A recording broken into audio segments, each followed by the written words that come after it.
Good evening, everybody. I have my friend Gavin Finley on with me tonight. He is an Australian who will adamantly say he's part of the Commonwealth of Britain, and we'll probably get into that later on.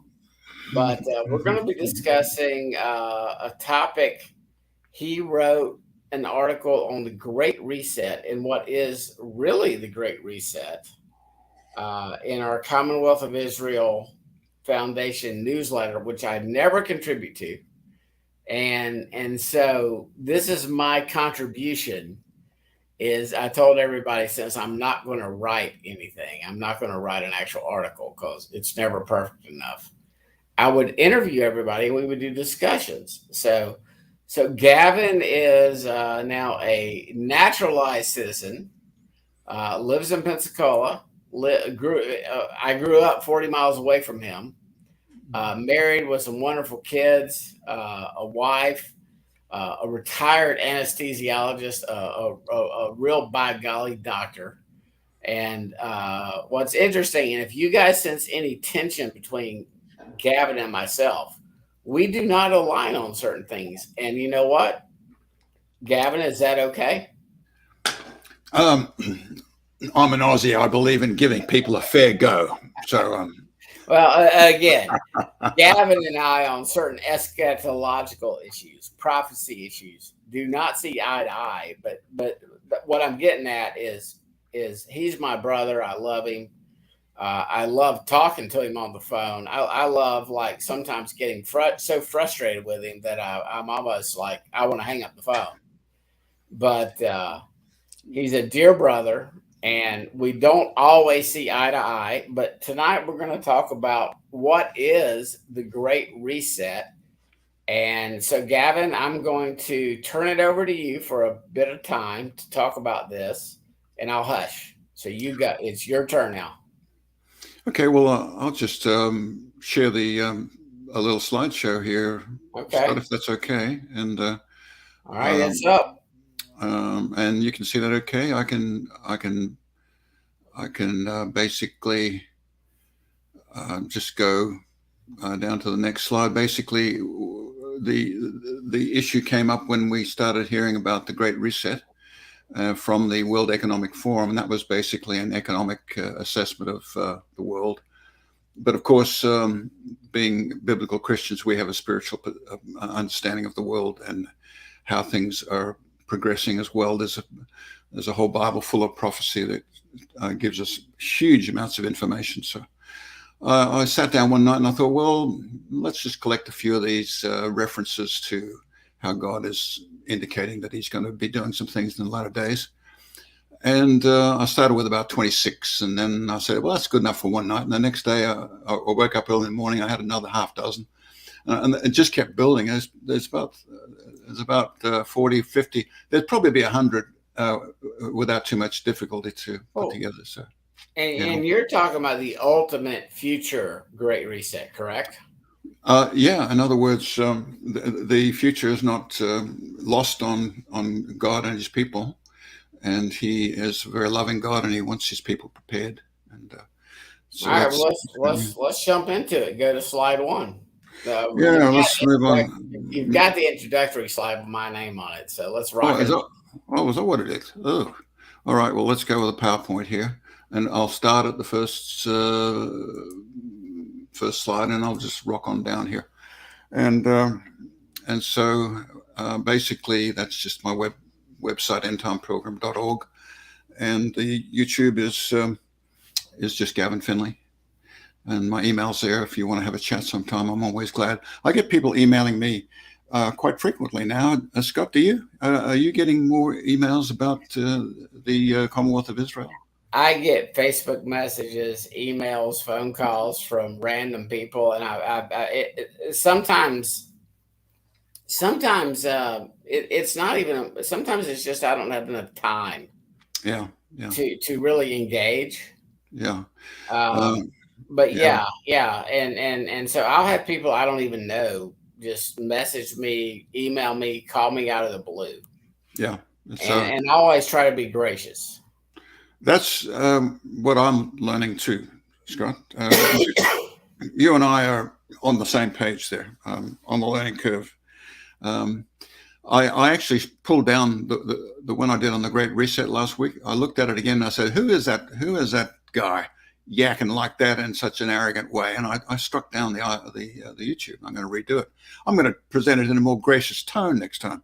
I'm going to take a leaf out of your book there, Scott. So, oh well, you can be confident like I am sometimes, but also gracious. So yeah, your first slide: many are the plans in the mind of man, but it's the purpose of the Lord, Yah, that will yeah, stand. yeah, 100% truth, no doubt.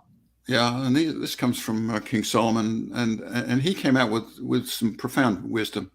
A lot of it is prophetic, like this one. God has a purpose in all of the phases of history.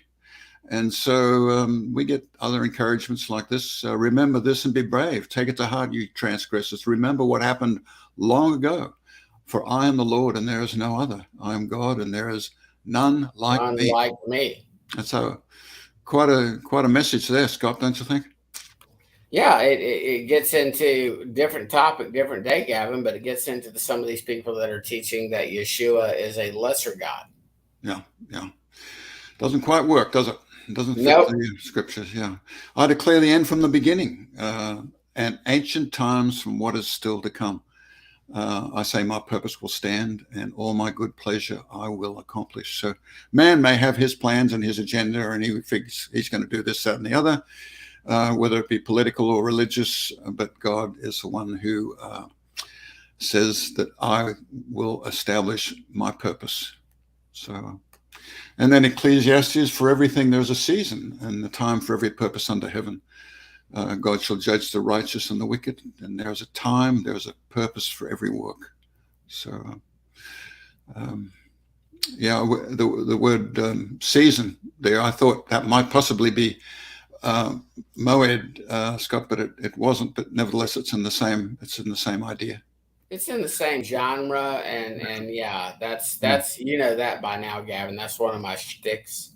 Absolutely, yeah. That when Yeshua, who is the creator, creates or establishes day 4, mm-hmm. and he establishes the sun, moon, and stars as moed. That's just something that our Christian brothers and sisters have not seen yet. Yeah, it's right there in the book of Genesis, and right first chapter 1, I believe. Yeah, so here we have the question is here we are in the church. Okay, we say, oh, we belong to the church. End of discussion. No, it's actually the beginning of discussion. So the question is, when did the church get its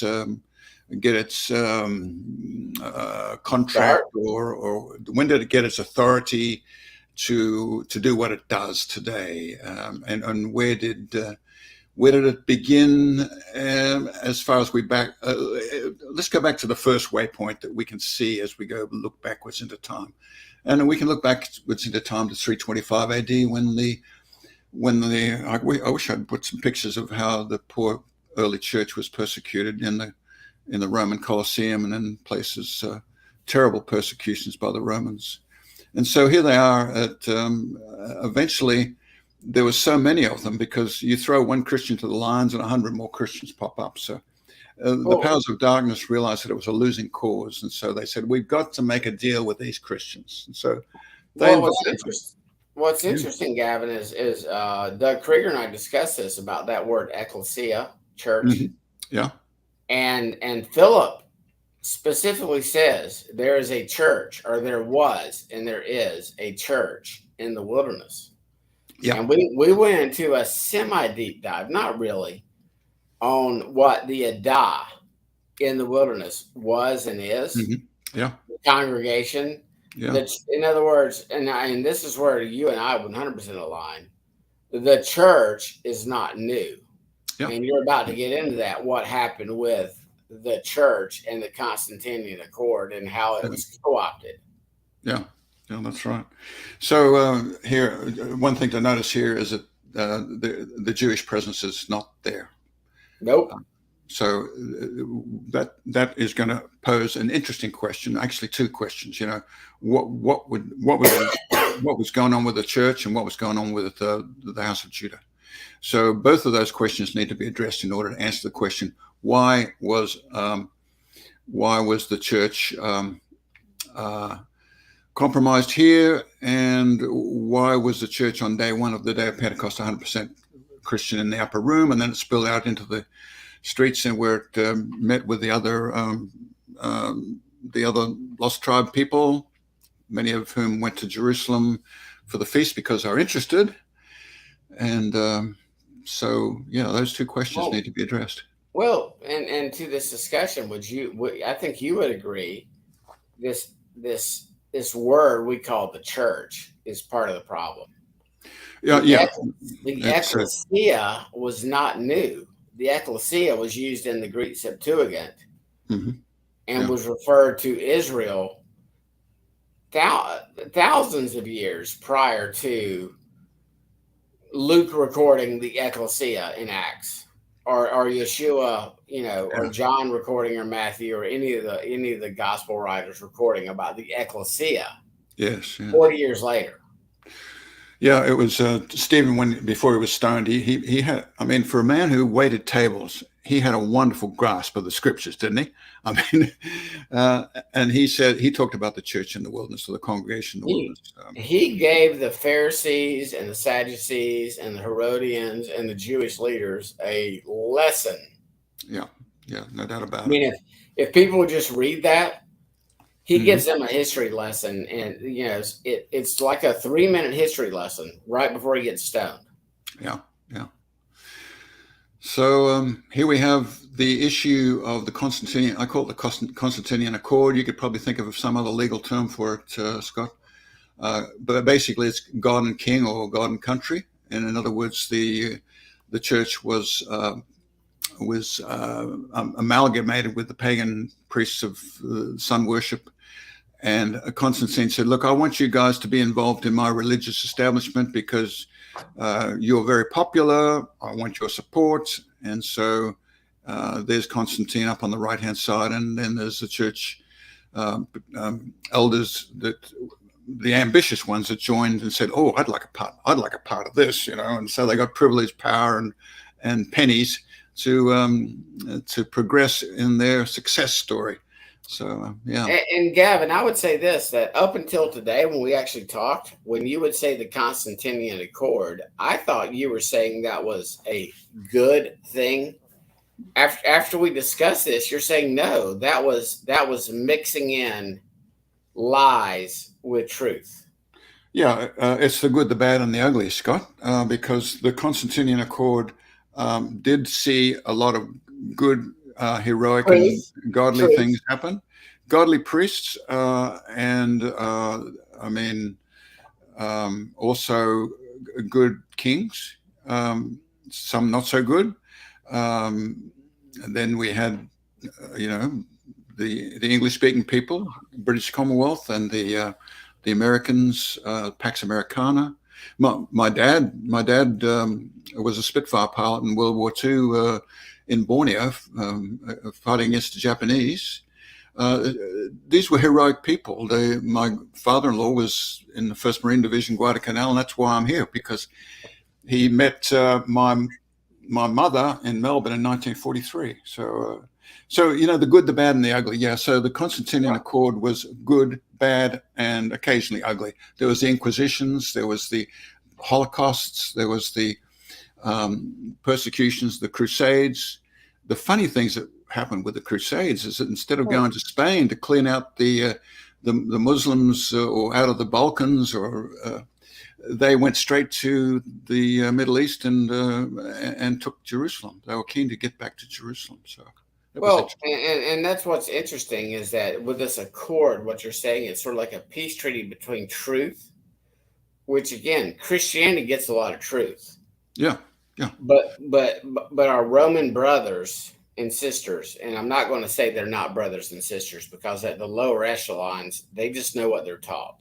Okay, I was hanging out with a Roman Catholic this past Shabbat, actually, and he only knows what he's been taught. Yeah. He knows what his daddy taught him, what his priest taught him, et cetera, et cetera. And I don't want to drive the bus over him and put him into the lake of fire, because that's not my job role. Yeah. Yeah. Your job role. Yeah. That's right. But that accord was this peace treaty between truth and, let's just be honest, a bunch of lies mixed in. Well, it was a compromise, and It was a compromise. so we cannot expect that this a Constantinian accord of God and King, God and country, as wonderful as it has been, it cannot take us through to the gates of the holy city, right? And it can't take us into the latter days, the final years of this age. We can't expect them to be with us. And already we've got my king. By the way, I didn't get naturalized as American, Scott. I'm still a British subject officially. No, you interloper. Well, I've got a green card, so I'm okay. I don't have a wet back either. I came in legally, but anyway, here's the deal. The 1700 years it's been going on here, and now we're coming to the point where people are talking about a great reset, and so the old ethic of God and country, God and King, is going to go out the door.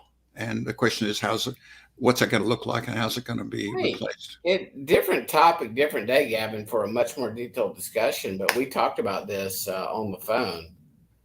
How appalled were you at King Charles's coronation, with all the Sikhs and the Muslims and the Hindus and the world religions participating, and him now being the father or the leader of the faiths? In a religious role, that would be bad. But as far as the Commonwealth of the British Commonwealth, that's okay, because we've had people from every nation, race, and tribe in the British Commonwealth. But as far as the British people letting go of their Christian faith, anybody over the age of 50, that's not going to happen in their hearts. Yeah, like Charles is now the defender of the faiths, and he brought in Sikhs and Muslims and Hindus and Catholics, and in a religious sense, that was a bad thing to see. Well, and it was a signal, don't you think? Yeah, and the big bad signal was the Commonwealth Games, when that shenanigans went on. I mean, that was over the top. But, well, the pagan ceremony with a bull riding in and a woman riding the beast. The woman riding the bull, yeah. I mean, we could do a whole session on that. That's just extraordinary. And the Babel Tower burning down and being rebuilt. I mean, yeah. So all right, we can do that another day. Let's get you back on point. Okay, so here we are, and then our man Klaus Schwab is saying this is a grand opportunity to reset our world. So that's interesting. Getting back to the Constantinian Accord, the Western Church did not have the Royal Jewish House of Judah to be their sovereign. And we can ask the question, why not? Well, because they did not receive Messiah, and so they had also been destroyed in 70 AD in the diaspora, and they were scattered, and they were forbidden to have the Sanhedrin. It was a terrible scattering for the Jewish house. They were not there to be anywhere near what they once were under Solomon and David as the superpower back in those days. Yeah. And I would say that's prophecy being fulfilled, Gavin, when Yeshua says to them, when they reject him, how often do I want to gather you like a chick, like a mother hen under his wings? Yes, that's right. Your house is left to you desolate. Yeah. Is left to you desolate. Yeah. And Christians miss that too. Yeah. It's very specific. It doesn't say your house is done away with. Your house will burn in the lake of fire or anything like that. It's your house is left to you desolate. Yeah. And so here we have a situation where the church in the first 300 years is terribly persecuted. And finally, the church is like a damsel in distress. And she is looking for a knight in shining armor to be her defender of the faith, her knight in shining armor, her protector, right? And that's where what you're talking about, this false Constantinian Accord, Yeah. which has a lot of truth into it, Well, but there's no also question. mixed in a Yeah. lot of flat out lies.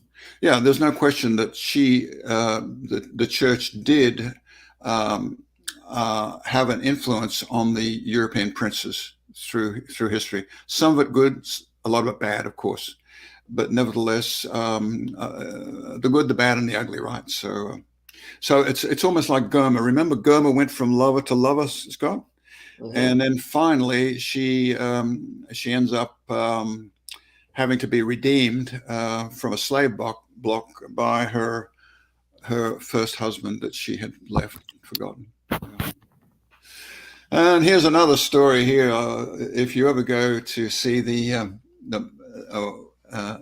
get the video, uh, God's Outlaw by Vision Video, it's absolutely masterfully done. It's showing how we were before we got the scriptures, and that's what I've been talking with our Jewish friends. I said they're very hard on the church, and they're very hard on Christianity. And I say to them, well, look, we didn't have the scriptures. We didn't have No, the Jews had the yeshivas all through the Dark Ages. Yeah, well, but Rome, we had nothing. Rome hid them for 1,000 years. Exactly. They hit them in the Latin in the cathedrals and whatnot.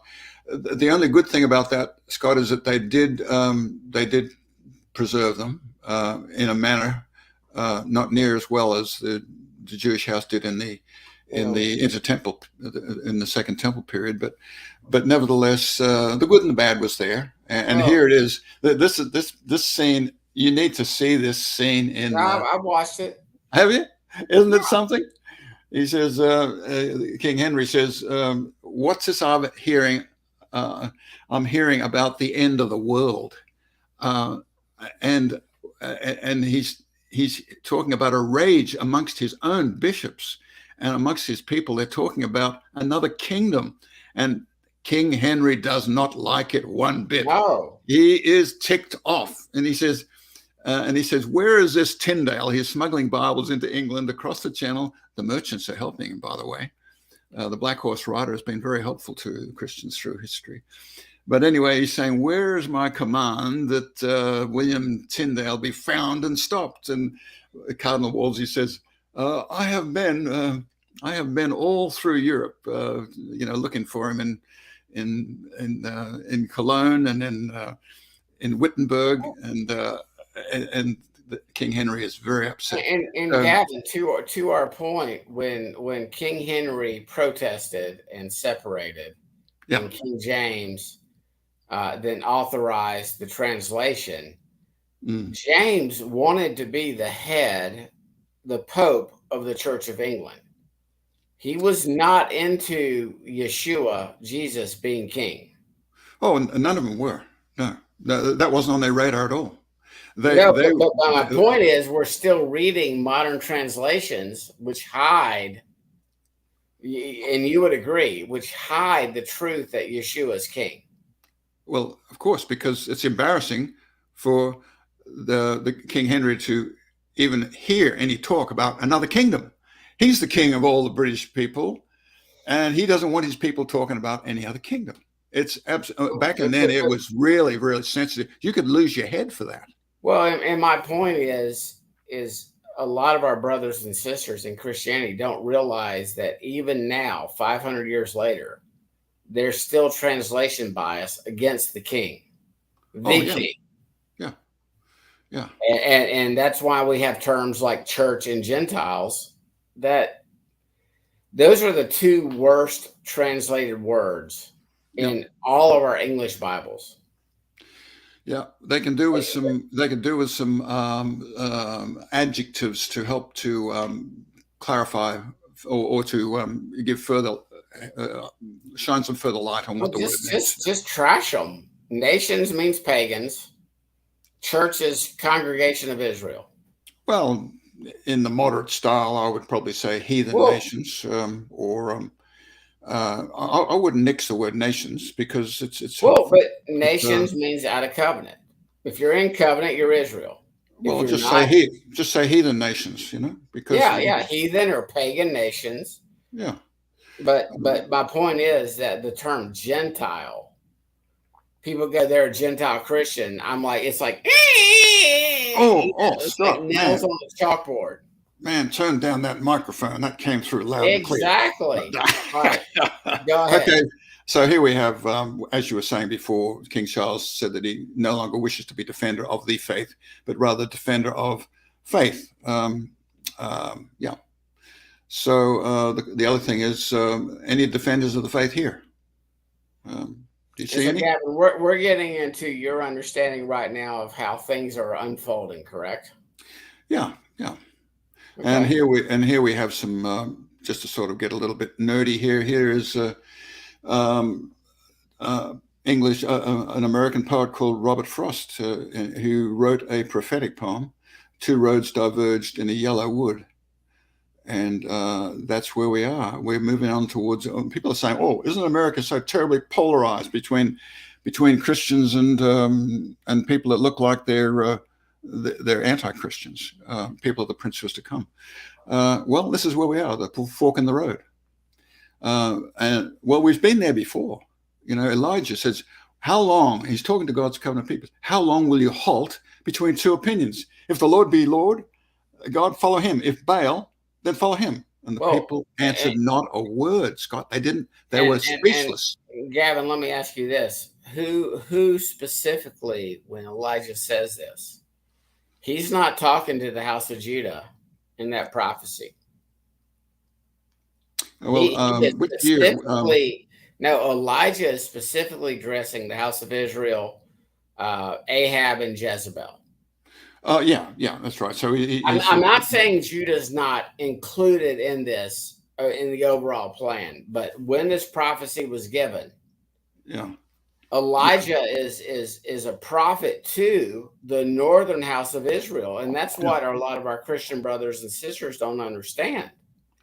Yeah, well, this is a very apropos for us today, isn't it? Because we're still halting between two opinions, and we can't do the splits forever. We've got to decide where we're going to go. So, well, let me ask you this, Gavin: would you agree that when we look back in the text, there were some, by golly, no doubt, pagan Baal worshippers, but there were also some kings of Israel that what they did is they did worship and honor the God of Abraham, Isaac, and Jacob. Oh, yeah. But what they always did is they mixed in some pagan worship of the nation. Well, Jeroboam did it from the get-go with the idols at the north and south, Beersheba and Dan, and his own priesthood, and his own holy. Well, the Levites had left and gone to Judah, probably most of them, right? They did. And so worthless slobs of ambitious leaders came in and became the new religious leaders under Jeroboam, and Jeroboam was castigated because he led Israel to sin, and that was a big thing. He did, but my point is, and you see this in Kings and Chronicles, they didn't totally abandon Yod-Heh-Vah. No. Yod-Heh-Vah.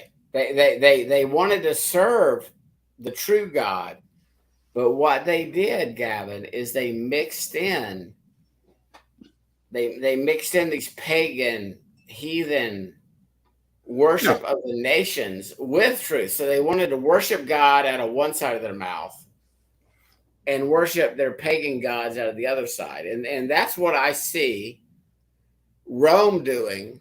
Like we're talking about what happened in 325 AD.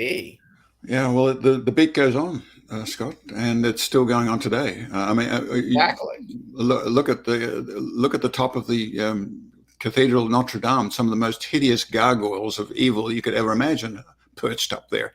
I mean, pagans to the core. I mean, look at the Pope's funny fish hat, and some of the there's an obelisk in the Vatican. Yeah. There's a sundial. Oh yeah, phallic symbols left, right, and center. Yeah. So here we are, the Great Reset, and the question is, could there be a second Exodus going on here? And in Isaiah 11, we see that that's predicted. He said, it shall come to pass in that day that the Lord shall set his hand again, a second time, to recover the remnant of his people, which shall be left from Assyria, from Egypt, from Pathros, from Cush, from Elam, from Shinar, and the islands of the sea. And from the islands of the sea, which is everywhere. Yep, that's right. So the second Exodus, that's a very interesting topic, and we can advance that conversation a little bit further here. Remember when Moses confronted the Pharaoh who had forgotten Joseph, Pharaoh arose who did not remember Joseph. This is 400 years, 300 something years after Joseph had brought his family to Egypt, and they had expanded very wonderfully, and then they'd gone into slavery, and then here comes a Pharaoh who did not remember Joseph. Let me ask you a question. Would you agree that Christianity, by and large, in most of its denominations, has not remembered Joseph and Ephraim? That would be the big story, yeah. No, but would you agree? Well, absolutely. Well, there's two reasons. One is because they are seeing themselves as just Gentiles that have been diluted in the mix and no longer identified in any way with the lost 10 tribes. And that's one story. With Israel. Yeah, and then they're not identifying themselves in the adoption from Romans 11. And they're not seeing themselves as connected to Israel in the congregation of Messiah, which is the Church of Christ, right? And that's what I'm getting at. We as Christianity, which people say, "Oh, Scott, are you a Christian?" I go, I 100% believe in Jesus, Yeshua, the Lamb of the Son of God. You know, I will repeat back to them, and there that puts me in the Christian camp, okay. But I will say that certain aspects, no, I don't believe I don't believe certain aspects. I don't believe Christianity is new. I don't believe the church is new. I back to this point, Gavin. They didn't remember Joseph. Yeah. People that are now in covenant, now they're saved, to use a Christian term, they've forgotten Joseph. Yeah. Well, there's a big mystery with Joseph, but we can't go on into that today.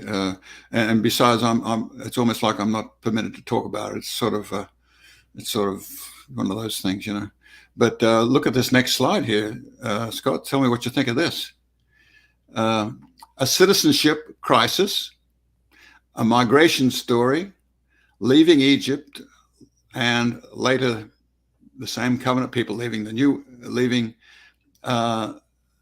something that's going to look like it's going to be emerging in the New World Order, and another wilderness exile into a place where they can meet their God to serve, to attend a festival in the wilderness. Can you see the connection? Can you see the mirroring story? No, I would agree that what is happening right now, and we see this in Ezekiel 20, what talks about the wilderness of the peoples. Well, right now you're in Pensacola, I'm in Birmingham. We're not that far away from each other, but we are in what I would call Babylon or Rome. But there are so many that are starting to learn that certain things that we were taught are Christian. And it's I have nothing against Easter or Christmas or Sunday or any of those things. We're just starting to learn that those are not part of God's Yod-Heh-Vav-Heh's, Yahweh's, Yah's. They're not part of his plan. It got back to Jeroboam. It got mixed in. Mm-hmm. Now, let's look here, Scott, at something that can look. One thing that I try to do, you know how the Aussies are very direct. Well, I believe in being direct, but at the same time, I want people to know that they're going to go into a trial and make them feel glad to be on their way. Okay. Okay. So there's a romance and an adventure in the end time that I am looking always to find reasons to bring No. up before people, because they are being told that it's a chamber of horrors. There's nothing good going on. No. And that is absolutely bunkum, because here we have God is calling his people to another feast in the wilderness of the people, the latter days, and God is going to do great things. It's going to be a great harvest, a latter rain outpouring. There will be an opportunity to meet their God in a new and wonderful way in the fall feasts. Well, and So, interesting you say that. The tribulation occurred when Pharaoh, the god of that world, the god of that age, if you will, okay? The tribulation occurred when Pharaoh resisted for the first 3 plagues. yeah, yeah. And things got harder for the Israelites. Yeah. But then those last 7 plagues did not touch Israel. Yeah. And that's where you and I would say this theory that we're going to get zaptured out of here before things get bad, it's not biblical. There's no pattern or type. There's nothing in history. There's nothing in the text that ever says God takes his people out of tough times. Yeah. But what there is there's protection through. Yeah. There's protection through those final 7 plagues, which I think they're matched up in Revelation. Yeah, well, the promise is God will preserve his people, ek, the Greek word is ek, in, through, and out of the hour of trial. In other words, the translation, he will keep you from the hour of trial. The idea that you don't have to be a part of the hour of trial is wrong. He is going to preserve us in, through, and out of the hour of trial. So that means that God is going to provide for his people. There'll be a latter rain, Holy Spirit outpouring, a real one, not a bogus one like we've been seeing. No, I agree. So Joel says the peak of the Holy Spirit outpouring will be right at the very end of the age, indicating that what Peter saw on the day of Pentecost, he said, this is what you're seeing today is that which was spoken of by the prophet Joel, when Joel saw it at its peak, when the sun turns to darkness, the moon to blood, right at the very end of the age. This, Gavin, do you think one reason the early ecclesia, the church, was so strong and had all these miracles and what they witnessed at the beginning, in other words, Pentecost and what happened and what's recorded in Acts, is they weren't perverted by this Roman version of Christianity. They were actually following the way. Yeah, and they were keeping the Sabbath back in those days too, and also they a lot of them remembered their Jewish connections for righteous rule and law, which we have forgotten. We don't think that God is a God of righteous rule and law. We think it's grace, and greasy grace. And so we can go and we can bless abortion clinics and ordain actively lesbian and sodomites, right? That's what I'm talking about. One of the reasons I think the early ecclesia was so strong is because they were closer to following the way and the truth, which leads to life, Yeshua. Yeah. And we see it. We see it in Paul's letters. We see it in Peter's warnings about Paul's letters. We see Paul constantly correcting people. In other words, Paul's letters are mainly corrections about, no, you Corinthians, you went off the deep end. That's right. So that was a sign of things to come, right? So you Thessalonians, no, the rapture hasn't happened yet, okay? Remember, I taught you this. Yeah. And so we read this almost 2,000 years later, or 1,960 years later. And when it's reinforced with 500 years of Reformed theology or Christian theology, backed up by 1,700 years of Roman theology, and I think that's one reason we don't really see what happened in the early ecclesia, is because as a body, we're not there yet, but we will be. When God's covenant people are put under the under refinement, they get refined, right? So there's Yeah, no that's surprise the there. purpose of the tribulation is for us. Yeah, and we see in the Indonesian church, they're seeing wonderful things happening over there. They're seeing miracles. They're seeing wonderful salvations. People are rushing the stage to get saved in an Islamic country.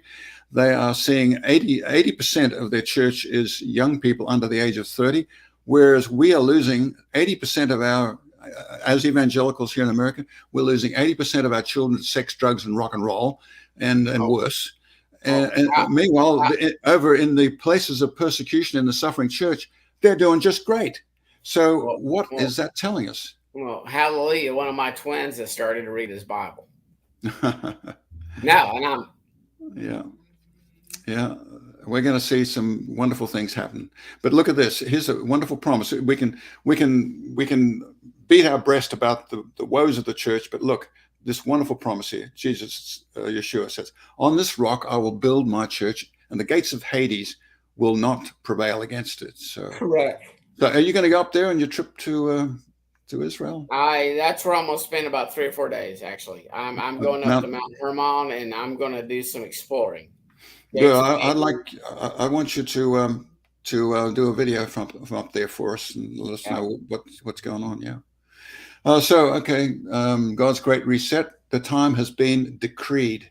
In other words, if God is in charge of history, if He is sovereign, like we believe He is, where we saw those scriptures at the beginning, then might we expect that He has set apart a time, decreed for His holy city, for His holy people?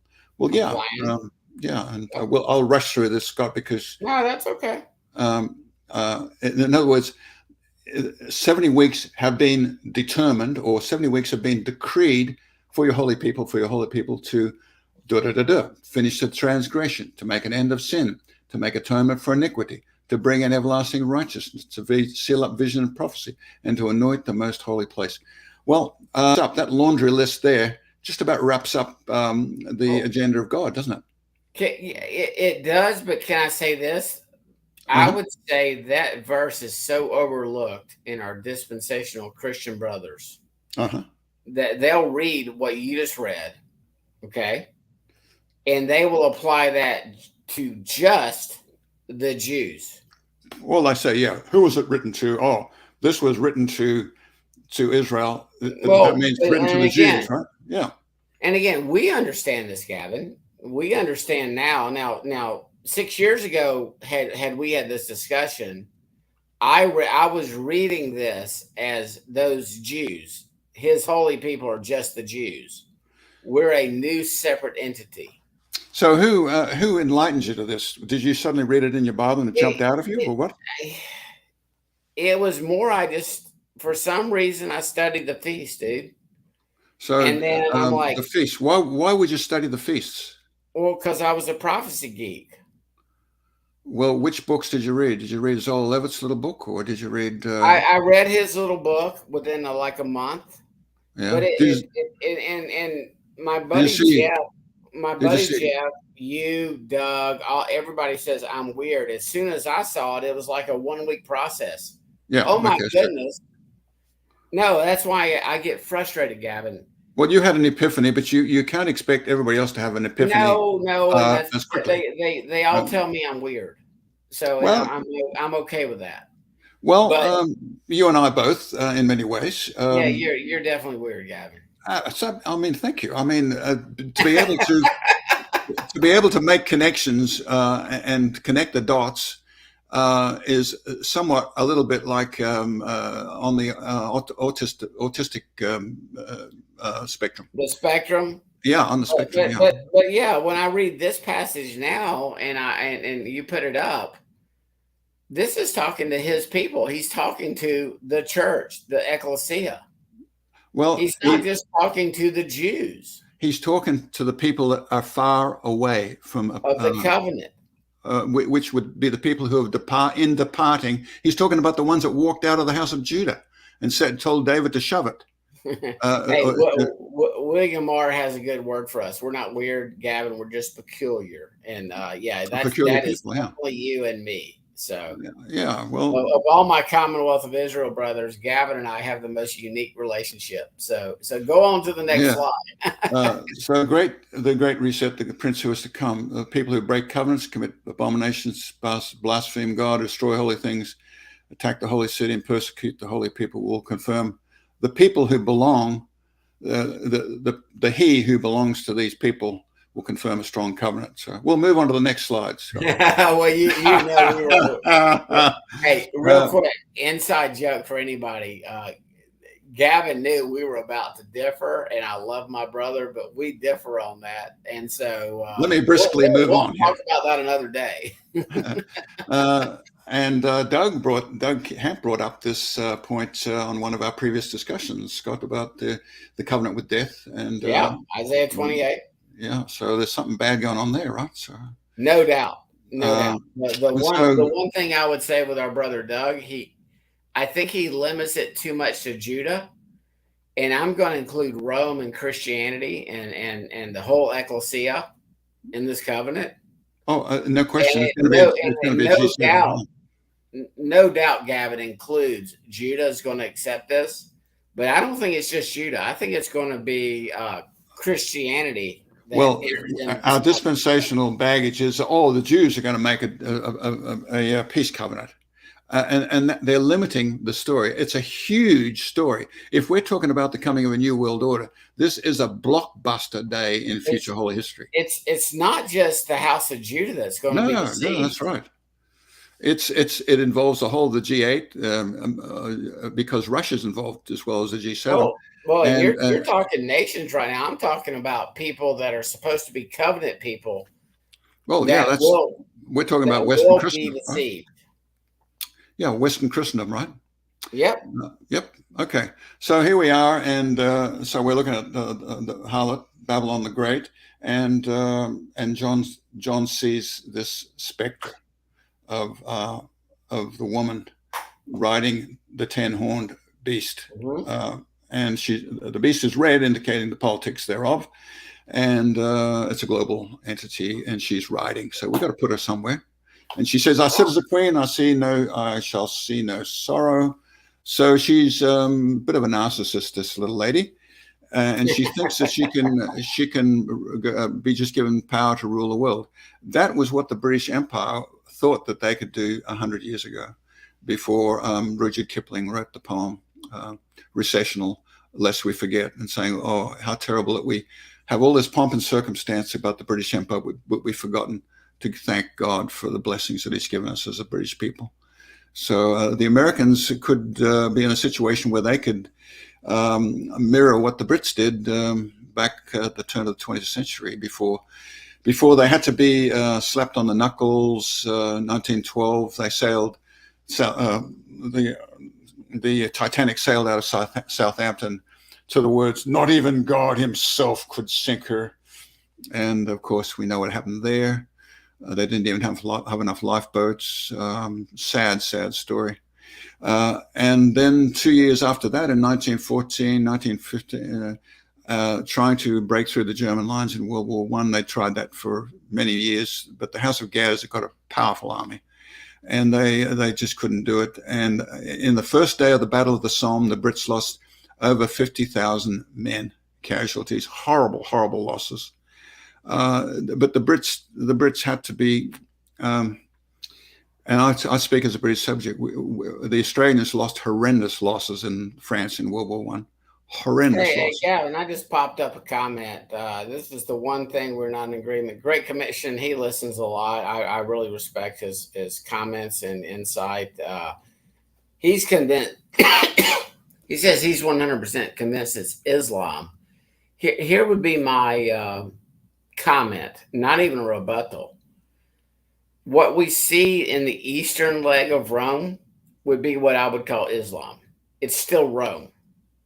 What are your, in other words, I go south. Rome's divided into two legs, and we see the eastern and the western, and obviously the western has been more Roman Catholic. The eastern initially would have been Orthodoxy, and then over time, those areas that the Roman Empire and the eastern leg occupied did in fact get dominated by Islam. I just see this entity, this harlot, as not just being Roman Catholicism, not just being Islam, not just being Buddhism, not just being Hinduism, not being just atheism or scientism or any of these other isms. I see this harlot being big, a big old harlot. I'm gonna be nice. She's a big yeah. harlot. She wears many dresses. If you looked at the map of the Eastern Roman Empire, it's the shrinking man story, and what happened is that the Greek and Russian Orthodox Church became the remnants of Byzantium on the eastern side. But Scott, what about looking at the map of North Africa and seeing all the green there? Libya. Yeah, it's all Islam, right? Well, and that's what I'm getting at. That, like, if you look at an ancient Roman Empire or even Persian or whatever, it included what we would call Sudan, Libya, Egypt. Mm-hmm. In other words, the Roman Empire was not just what we perceive now as Italy and West. It was it was all of Turkey. It was most of Syria, parts of Iraq, parts of Iran. It was Israel. It was Egypt, Syria. Yeah, Libya, and what Joel Richardson says they're still there, but and it's still part of the Roman Empire. It's just it morphed. What about the possibility of the eastern leg of the Roman Empire being pushed westwards into Greece to become the remnant of the Byzantium there with the Greek Orthodox Church, and going up into the western part of Russia to become the Russian Orthodox Church? From a Christendom standpoint, I get it, but as far as a territorial aspect, there's no doubt that much of the Roman Empire is Islamic now.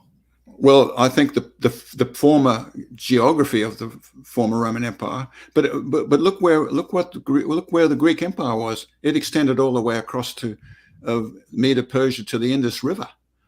Well, and we still have that schism, Gavin, but we still have this schism going on right now with Russia and Ukraine, the Orthodox versus the Catholics. I mean, whether it be Orthodoxy versus Catholicism, whether it be Islam versus Catholicism, we have this schism. Oh yeah, it's still there, the left and the right, but the legs are iron still, right? They're still iron. I don't think Rome never went away. Yeah. In other words, if we're going to believe prophecy in Daniel 2, Rome is still in existence until Yeshua returns and destroys it.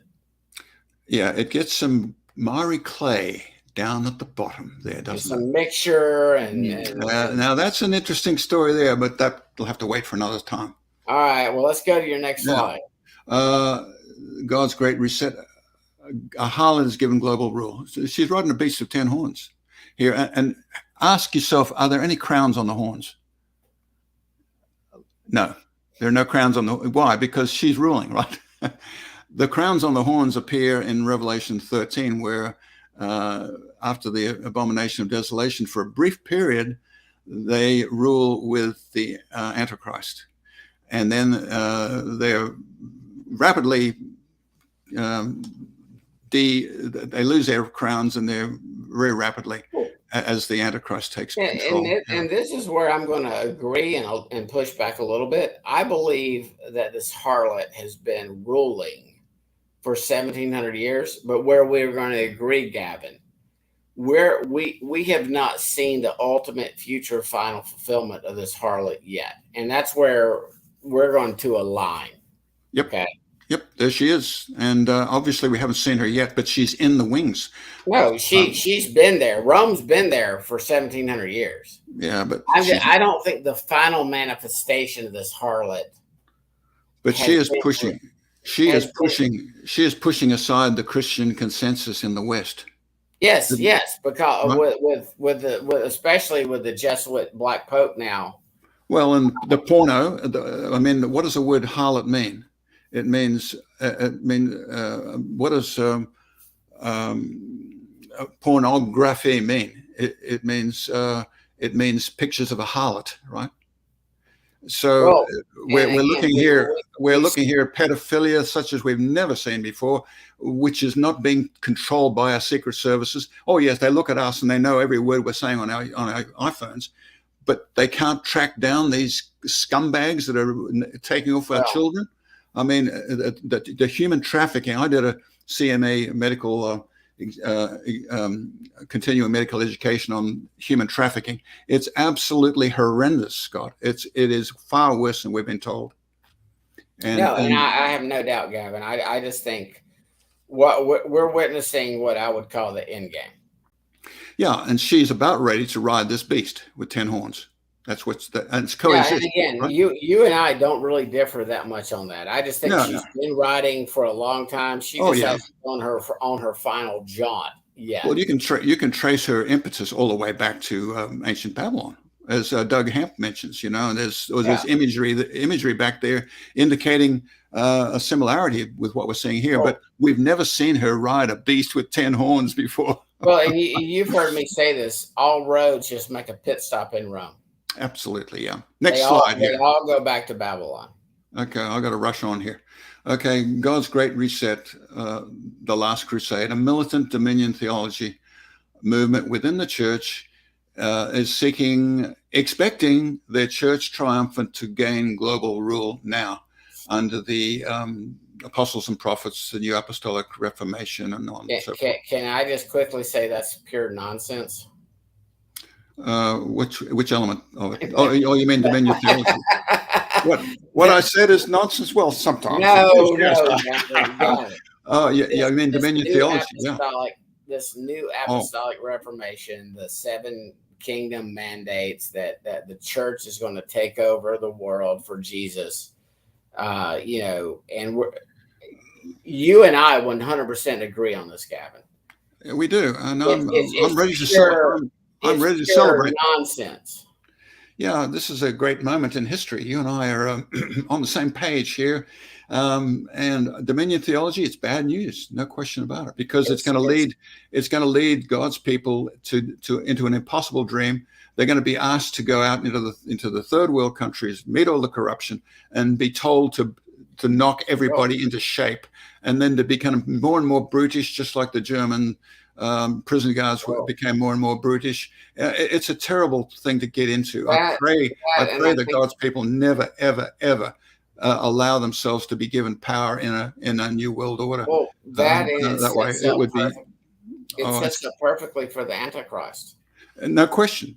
Because it's going to fail, and then that's going to give the generalismo Antichrist to say, "Oh, let's get rid of this feminist nonsense and all this coexist garbage. Let me rule under 666." You know, and we've seen that in history before, in Latin American history, where they let the left wing do their thing for a while, and then they become totally corrupt. There's a backlash, and then a backlash. With in comes a generalismo. With his military uniform on, and he takes his army in and he cleans up as a patriarch. So God is very fair. He's going to have his angels say, half his angels are going to say, we think that militant feminism will bring in a nice new world order. And God says, okay, let's see how that plays out.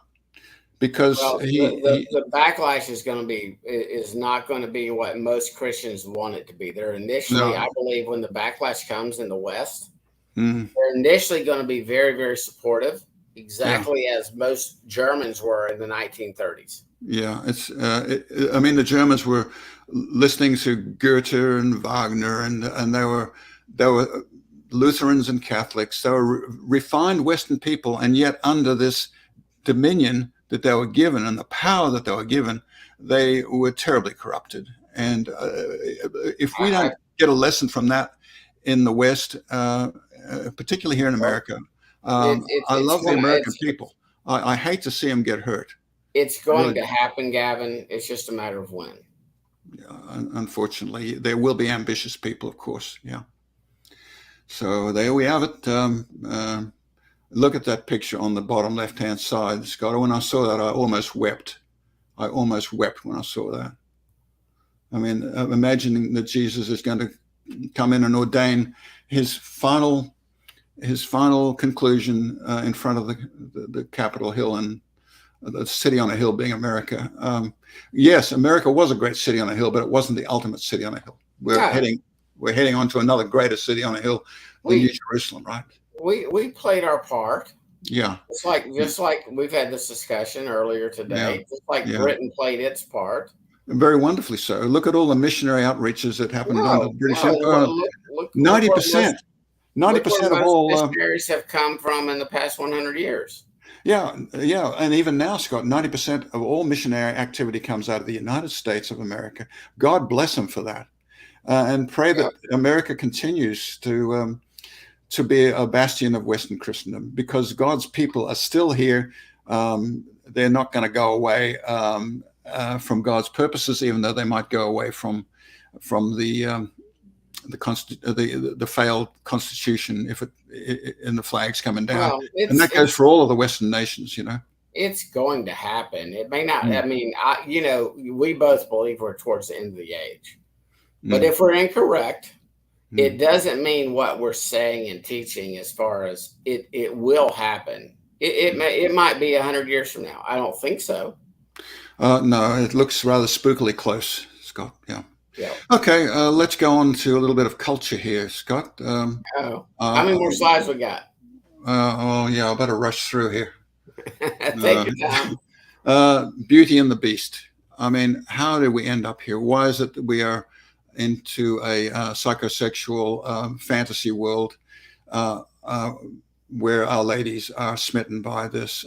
It's a sad, sad situation that we would go to the point where we're so depraved that we go off into this sort of apostasy. It's very, very sad to see. Beauty and the Beast. It's almost like a masochistic fantasy. I mean, she knows that she's going to get beat up by this guy, but she doesn't care. It's almost like she says, "Look, I'm going to hurt myself. I'm going to mark myself. I'm going to stud myself. I'm going to pierce myself, so that I'm just like we were when we were taken out of Assyria, with hooks through our ears, hooks through our noses, hooks through our lips, dragged along into captivity, and we're having the same atavism back to that, hurting ourselves. It's very sad. Lord, we pray that you will reach your people and draw them to yourself instead of to this horrible thing. Horrible. Yeah. So God's great reset, the first beast, the lion with the 2 wings of an eagle. The wings are plucked off. Okay, I'm just going to rush on here because this is somewhat nerdy here. But if that lion represents the executive and the wings represent the Congress, or the left and right wing of the legislature, what are we left with here? I think they both get plucked off. Yeah, I think so too. And that means if you see a beast that doesn't have wings, that's bad. Like if Russia is the bear, do you ever see the bear with wings in the Bible? No. You never see a bear with wings, because Russia never had it in a legislature, right? Never had a left and a right legislature. Well, they've always had a czar, and they had a dictator, exactly. And now they still have a dictator. And then they have a Duma, where everybody stands up, and there's one party, and they all stand up and they clap together when Putin makes his speech. There's no back and forth. There's no back and forth between the right wing. China went from an emperor to communist to a dictator. Yeah. So now we need to talk about what Jesus said. He said, what did he say? That gives us a clue about the Great Reset. Nobody's talking about these things, Scott. I have come in my Father's name, and you did not receive me. If another comes in his own name, him you will receive. And like 6 years ago, Scott, you would have said, "Oh, he's talking to the Jews there. Jesus is talking to the Jews." Right? No, he's talking to all of us. He's talking to all of us. So the guy on the right is going to be favored over the guy on the left. Not a good situation, I would not think. So I'm going to rush through quickly here about the prophecy of Hosea here about Gomer. The Lord said, that's like one of my oh, favorite books. oh, it's an amazing story. It's you go take yourself a wife of whoredom. For the land commits great whoredom by forsaking the Lord. We could say that about our world right now, right? But that's the way it was back in Hosea's time, with the same 10 tribes that we have now in the West. And he says, I will hedge up her way with thorns, and I will build a wall against her so that she cannot find her paths. She shall pursue her lovers, but not overtake them. She shall seek them, but she shall not find them. Then she shall say, I will go and return to my first husband. Mm-hmm. It was better for me then than now. And then God, Mashiach is saying, Jesus is saying, therefore I will allure her. I will bring her into the wilderness and speak kindly to her. And I will give her the valley of Achor of tribulation for a door of hope. And she shall sing there as she did in the days of her youth, and as in the days when she came up out of the land of Egypt. This is heavy stuff here, Scott. But for those who, it's interesting, Gavin. Again, to not to beat up our pre-tribulational brothers, but they cannot see this. They are not going. They when they read Hosea, they're thinking Jews, Jews, Jews. When the text cannot be more clear. This is not to the house of Judah. Hosea speaks to the 10 exactly. Tribes. Yeah, no question about that. And a good Bible scholar will know that too. Even if they're a dean of Dallas Theological Seminary, they will know that. But they'll ignore it. But they will ignore it, or else they'll have a cognitive dissonance. Explain it away. Yeah. So, and then she says, oh, and this is what the Lord says. He says, and it shall be in that day, saith the Lord, that you will call me Ishi. Or beloved, or darling, and shall no longer call me Lord. See, we call God Lord all the time right now because he's our Lord, but we haven't come to that love, that agape love with God that eclipses eros, and where we call God Ishi or beloved. But that will come, right? That will come.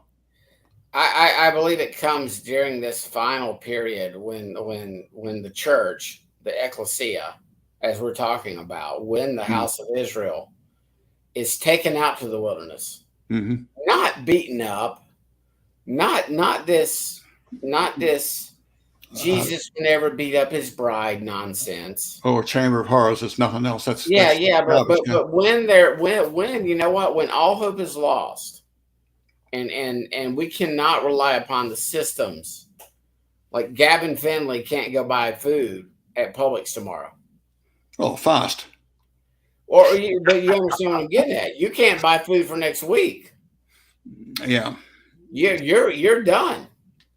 Well, you have no hope other than what, Gavin? Well, there will be one thing that we don't realize is that you guys, being Americans, are very individualistic. But you understand, you're going to rediscover your corporate, like the Amish discovered. You're going to rediscover community. We're going to take care of each other. Well, when we get to this age, I don't think it's just a we thing, taking care of each other. I think it's like Elijah for those 3.5 years, hanging out with a widow who'd only had a little bitty bit of oil, and ravens fed him. Well, there'll be miracles, to be sure. Well, at that point now. Now, getting there, I do believe what you just said, Gavin. Getting there, it's if Gavin Finley and your daughter and your wife needed, things got bad, come on up, man. You can help me take care of my chickens. Yeah. You know what I mean? Exactly. And in the meantime, if things get rough, fasten your seatbelts, girls and boys. It's going to be a rough ride, right? But at the very end, I think it's just going to be supernatural provision that gets us through to the very end. Yeah. We're going to see things that we've never seen before. And, here's a promise here that's in the same promise that was given in Hosea. He says the redemption, the restoration of Gomer is going to come in the loving kindness of God, and he's going to usher his people into his millennium.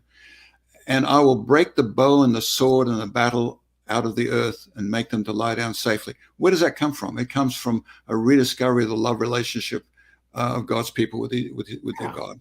Yeah, Yeah, wonderful the promises. West will no longer be fighting their battles. Yah will Exactly. be fighting our battles. Yeah, the wolf will lie down with the lamb, leopard lie down with the young goat, and a little child shall lead them. Wonderful promises. Did you know that I got saved when I was at the age 4 from that picture there, Scott? Yeah, you never told me that. I went into my parents' bedroom, and they had 2 books there. One was this book of nature, and it had this snake coming out of the page. And I opened the book, and there was a snake coming out of the page and about into my face, and I was terrified. I closed the book real quickly. There was another book left by a deaconess, a Church of England lady who came and ministered to Mum and Dad, and she had left the Church of England Book of Common Prayer, and in the book was this picture of Jesus, the loving shepherd of the sheep. And I said, I think I want that rather than the snake. I kind of like that over the snake. Yeah. And that was when at a very early age, I said, I want to go with this God. I could see him. I could see him in that picture. Yeah. Yeah. You got any So, more slides for us? We're almost done. Yeah. Well, let me rush on here. The Great Reset, the dual witness, the 2-step, one Jewish, one non-Jewish, right? Amen. So that's if that's a great reset, why is the Jewish house and the non-Jewish house in such wonderful unity in the hand of Messiah? Okay, there's an interesting reset story that might need to be unpacked. And Gavin, don't you when Yeshua says his prayer to the Father is that they all be one? Do you not think he's actually alluding and quoting Ezekiel 37, knowing it won't happen until the very end? Yeah, that's right. Yeah. And so we've got this duality story in the Great Reset too, Judah and Joseph. And of course, there's mysteries here with Joseph. There's no question that Judah relates to the Jewish house. And also Judah's related to God's righteous rule and law. Joseph is in the increase somehow mysteriously. I'm not going to talk about that. The order of Melchizedek, and he's king and priest, 2 offices in the order of Melchizedek. Both and, exactly. It's one of your favorite sayings, both and, Scott, when you're not saying, it's only this. Is Yeshua our high priest or king? Yes. Yeah, that's right. Well, and so here's your dual anointing, not by might, not by power, but by my spirit. So that's how we're going to win at the end, not with guns or military or even with our politicians that we've been thankful to have. So God's great reset ultimately is going to come with the return of Messiah at the very end, and he's going to wrap things up, kick butt, take names, and deliver his people. And here he is at the mercy seat, which is also the judgment seat. So we've got a God another both and. Judgment and mercy. Yeah, that's right. So the other question is, what happens to the wings of the eagle when they get plucked off the line? Well, looky here. That's interesting, isn't it? The woman is given the wings of a great eagle, and she flies off to her place. That's another story for another time, Scott. Oh, and that's what we were talking about, that supernatural provision. Yeah. Supernatural provision, big time. Yeah. And that's the last 3.5 years, right? Obviously, this is not the harlot. This is the other woman. Yeah. So the book of Revelation is a story of 2 women, right? There's the woman of Revelation 17, the harlot, and then there's this woman of Revelation 12 who's given the wings of the great eagle. all the way back to Genesis, the seed of the woman, exactly. The seed of the serpent. Yeah, and it says that the seed of the woman will crush the head of the serpent, right? And get injured in the process. Yeah, there's not much new. It just builds upon itself. Yeah. So God's great reset is well provided for, late hour workers in the great end time harvest. So God's going to be doing some wonderful things in the latter days if we could just wrap our heads and our hearts around that promise, And so it's time to wake up to our calling. Sleeping Beauty, it's part of the culture we have, is this the legend of Sleeping Beauty. And she is waiting a prince who's going to give her awakening, her kiss that will awaken her. If Hopefully, anybody hasn't figured it out by now, Gavin's a romantic, by the way. on the contrary, I'm a tough Australian. No, No no, nonsense. no. No You're nonsense you're person. you're a romantic at heart, dude. Well, let's move quickly on here. Do I not remember back in another time, in another place, even now, someone knocking at the door of my heart? Revelation. Yeah, yeah. And I'll wrap it up here, Scott. Look at that picture. I put that together for our seminar we did last year. You and I and the others. There's 7 of us now. We did that. But we've got the kingdom that got split, and then the kingdom that got rejoined again wonderfully in the plan and purposes of God. And it's a great story, and it's only starting to be told. And as we put the pieces together out of the Holy Scriptures. So that's about where I'll wrap it up.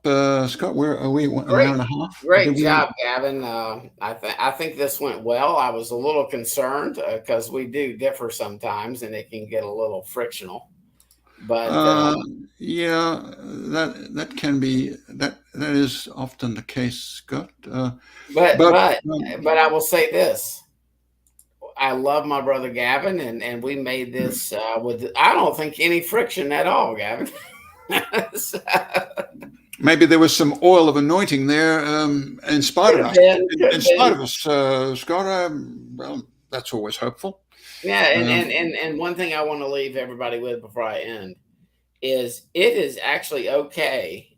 Like if Gavin and I were discussing a more specific eschatological prophecy topic, it's okay we differ. Because guess what? We agree on the main things.